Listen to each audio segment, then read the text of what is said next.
મહેરબાની કરીને આપનું વાહન મંદિર પરિસરની અંદર કે રસ્તામાં ના રાખો. પાર્કિંગમાં પાર્ક કરશો. આભાર. મિત્રો, તો આપણે આનું પાલન અવશ્ય કરવું જોઈએ. બહુ સુંદર મજાનો નજારો છે.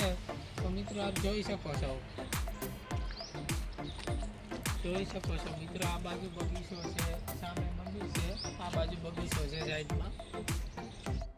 સુવિધા પણ છે અને સાવ શાંતિ છે. આપ જોઈ શકો છો.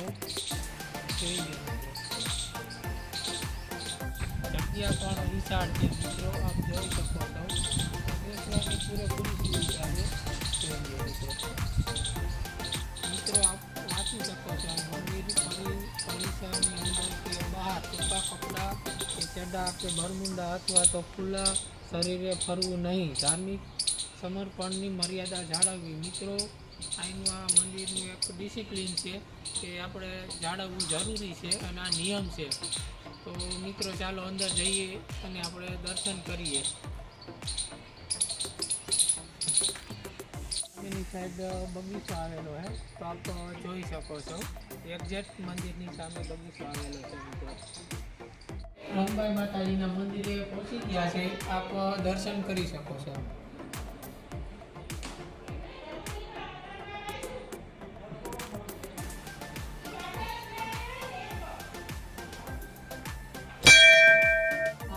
અન્નપૂર્ણા માતાજીનું મંદિર આવેલું છે. આપ અહીંયા પણ દર્શન કરી શકો છો.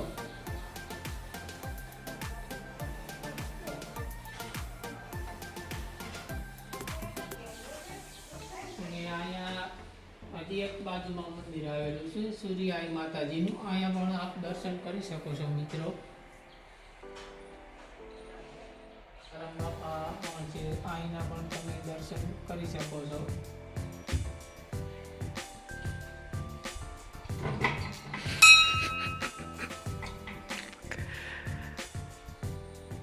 બાજુમાં એક ટીકમાચાર્ય કરી શકો છો મિત્રો.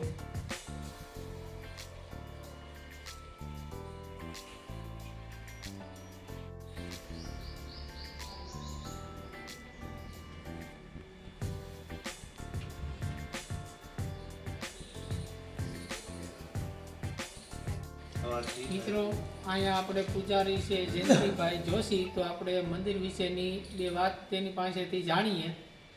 કાકા, કેટલાક વર્ષો જૂનું મંદિર હશે આ? મારી સાંભળમાં છે ને બધી 50-60 વર્ષ જૂનું મંદિર છે. 50 થી 60 વર્ષ જૂનું મંદિર છે મિત્રો. અને અહીંનો માતાજીનું એમ કે આજ 12 વર્ષના હતા ત્યારથી અહીંયા સમાઈ ગયા. રંગબાઈ માતાજી ઓળદર, ભૂસા ને રતનપરના કુળદેવી છે. ભારદ્વાજ ગોત્રના જોશી કુટુંબના. તો એના પૂજાય છે અમારે. લગભગ 150 વર્ષ પૂજાય અહીંયા. ને ધીરે ધીરે મંદિરનો વિકાસ કર્યો. પછી આ મંદિર છે બીજો અન્નપૂર્ણા માતાનું. એ પછી સૂર્યાઈ માતાજી, જલારામ બાપા, વિક્રમાચાર્ય, બધા દેવી દેવતાઓના મંદિરો અહીં છે. પૂજા થાય છે કંઈક સરસ. ને બહુ સરસ રળિયમનું છે, એટલે સમુદ્રને કાંઠે છે. માતાજી 150 વર્ષ પહેલાં જગ્યામાં સમાઈ.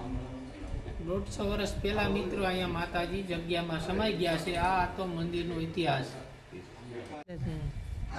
આ જગ્યામાં રૂમો છે, પાણીની વ્યવસ્થા, મંડપની વ્યવસ્થા, લગ્ન પ્રસંગ છે, હવન છે, કોઈ પણ એવો ધાર્મિક કાર્યક્રમ હોય તો અમે વ્યવસ્થા બરાબર ગમે છે મિત્રો. અહીં સમૂહ લગ્ન પણ થાય છે, આયોજન પણ થાય છે. અને મંદિર ખૂબ મોટું છે, વિશાળ મંદિર છે. આપ જોઈ શકો છો મિત્રો. ને જગ્યા અહીંયા આ જગ્યા ઉપર આવી એટલે મિત્રો આપ શાંતિ લઈ શકો છો. આપ જોઈ શકો છો.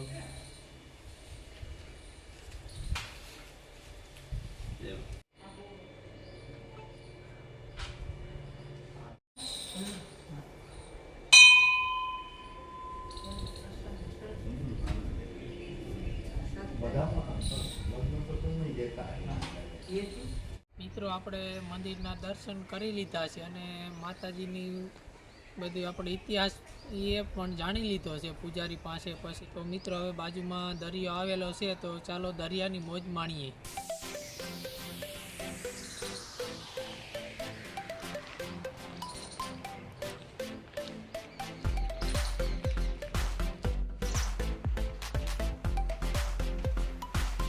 જોઈ શકો છો મિત્રો, આપ કેવો સુંદર નજારો છે.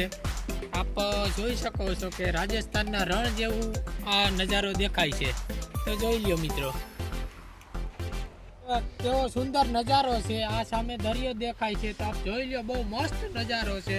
અને મિત્રો જોઈ શકો છો આપ, સામે દરિયો છે.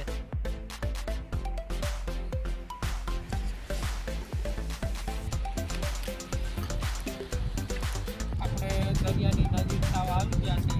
તો જોઈએ મિત્રો કેટલું ચોખ્ખું પાણી છે. નીચે પથ્થર છે, ચોખ્ખા દેખાય છે. આપણે જોઈ લો મિત્રો, સામેના માળા ઉપર બે પક્ષી બેઠા છે મિત્રો, એ પણ આપ જોઈ શકો છો. જોઈ લો મિત્રો, અને સાવ ક્લીન પાણી છે, સાવ ચોખ્ખું મિત્રો. અને આ દરિયો મિત્રો મંદિરની એક્ઝેક્ટ પાછળ આવેલું છે. રંગબાઈ માના મંદિરની પાછળ દરિયો આવેલો છે મિત્રો.